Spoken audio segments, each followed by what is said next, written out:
to have her presence here amidst us. Thank you so much, ma'am, for joining us here today. We're so proud to have you, and a few words from you.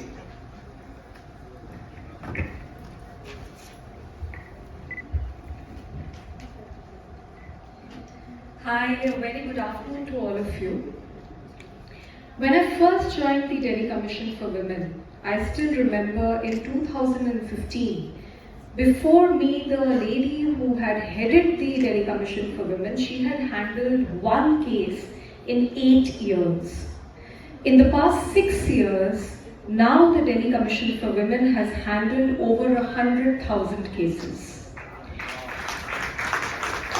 On a daily basis, we are getting 2,000 to 4,000 calls on our helpline, and through that we have helped lakhs and lakhs of women, and also we have rescued thousands of girls and women directly from the clutches of sex traffickers.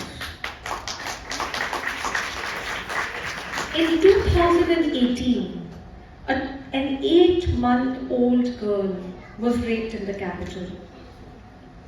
I still remember that day. I got that information while I was eating my dinner, and I reached the hospital, and this girl was bleeding profusely. We had to get her operated 3 times in order for her to survive. And I cannot describe how much that incident angered me and the kind of trauma that I went through. We are working 24 hours. We are working on Saturdays and Sundays. We are working on each and every case. We've given hundreds of recommendations, and despite that, this case had happened. It angered me so much that I decided to sit on a hunger strike. My hunger strike lasted for 10 days. On the 10th day, the government of India accepted my demands, and an ordinance was passed in the country, and that ordinance stated that if a child is going to be raped, the rapist shall be given the death penalty. My demands were met, and I got up from my hunger strike, but within a year, again I had to sit on another hunger strike, because while we had the law in place, we did not have the systems in place. What about police accountability? What about police resources? How do you strengthen them? What about the forensic science department? What about the fast track courts? Even today, there are districts in this country who don't have fast track courts for handling cases of sexual assault. So I again sat on a hunger strike, and this time my hunger strike lasted for 13 days.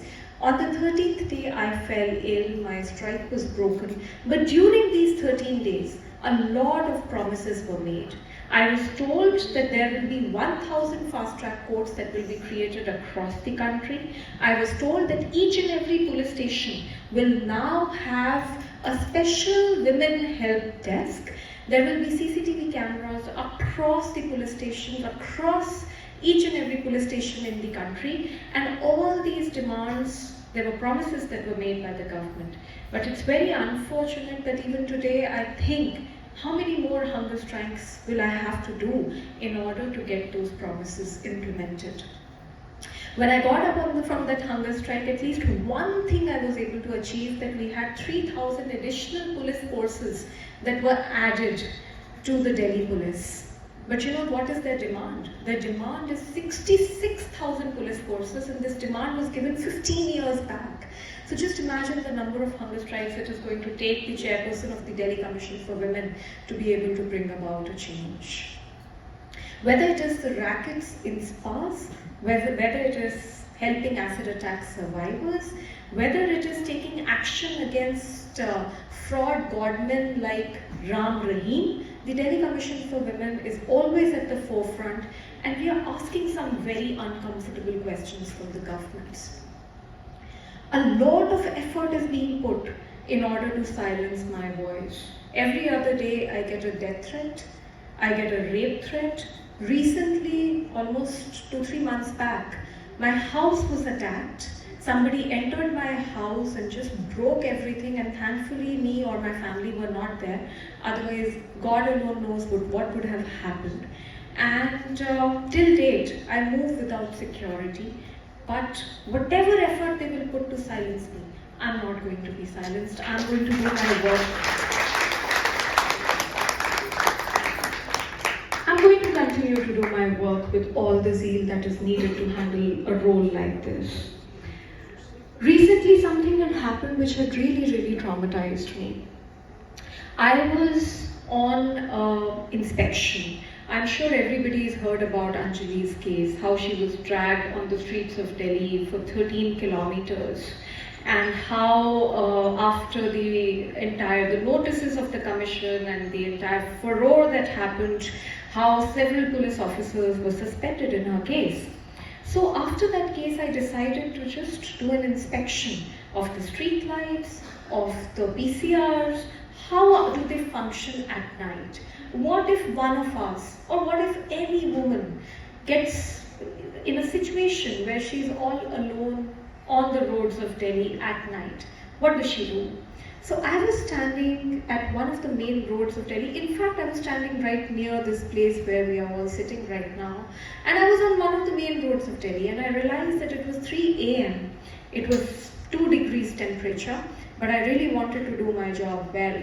So I was standing there and I saw that cars after cars, they started stopping.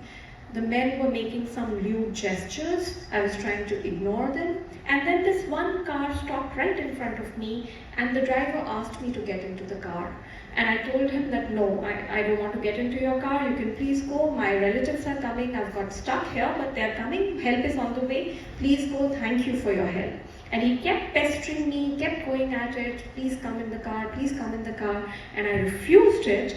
And again, then he went, and then again after 10 minutes he took a U-turn, came again, and he started pestering me again and again. And I recognized him and I asked him, "Aap to wahi ho na jo abhi gaye the? I don't want to go with you, I've told you."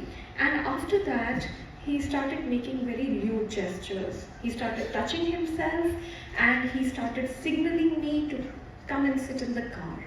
And I cannot tell you what I went through at that moment. I thought of all those girls and those 500 women who are coming to the commission on a daily basis and whom we are trying to help.